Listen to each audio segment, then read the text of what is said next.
Maria Fasibay, a first-year criminology student, we were given a task to select a specific criminological theory that explains the reason behind crime.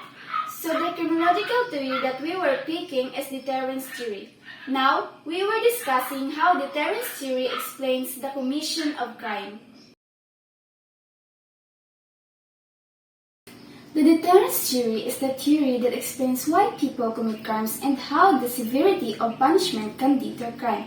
It is a concept used in criminology to explain why people commit crimes and what factors can influence the likelihood of committing a crime. The deterrence theory was developed during the Cold War as a way to stop countries from using nuclear weapons. The theory states if the US and Russia knew that their use of nuclear weapons would be met with a response, they would not use them. The deterrence theory is still employed today. Deterrence theory posits that individuals make rational decisions about whether or not to commit a crime by weighing the potential benefits against the potential costs. It assumes that individuals are motivated by self-interest and will choose to avoid actions that carry a high risk of punishment. A pleasant day. I'm Padayag Angelica Dabuan from first year criminology student. So I'm gonna discuss about the theory of deterrence. The deterrence theory is a theory of punishments that certainty, celerity, and severity. The first is certainty. A person must know that the punishment will be imposed. Celerity, the punishment must be imposed quickly so that it is not too late to avoid the consequence. Severity, the punishment must be severe enough to deter people from committing the crime in the first place. The effectiveness of deterrence relies on the severity, certainty, and swiftness of the punishment. Critics argue that it may not effectively deter all individuals, particularly those who are impulsive or influenced by the other factors, such as socioeconomic conditions. There are two main types of deterrence used as part of the deterrence theory, the general and specific deterrence. General deterrence aims to discourage the general population from committing crimes by making examples of those who are punished. If people see others facing consequences, they may choose not to engage in similar behavior. What is an example of general deterrence? Mandatory license revocation in the case of a DUI would function as general deterrence.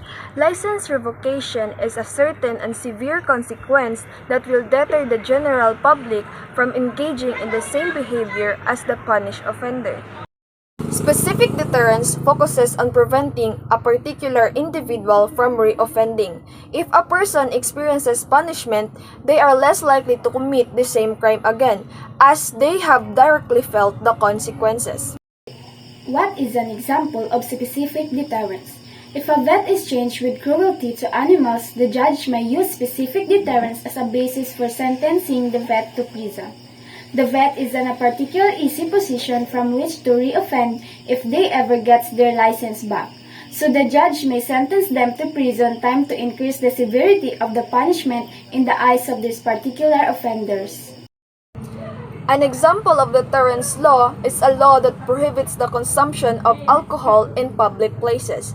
If someone were to be caught drinking alcohol on the streets, they would be subject to a fine or jail time.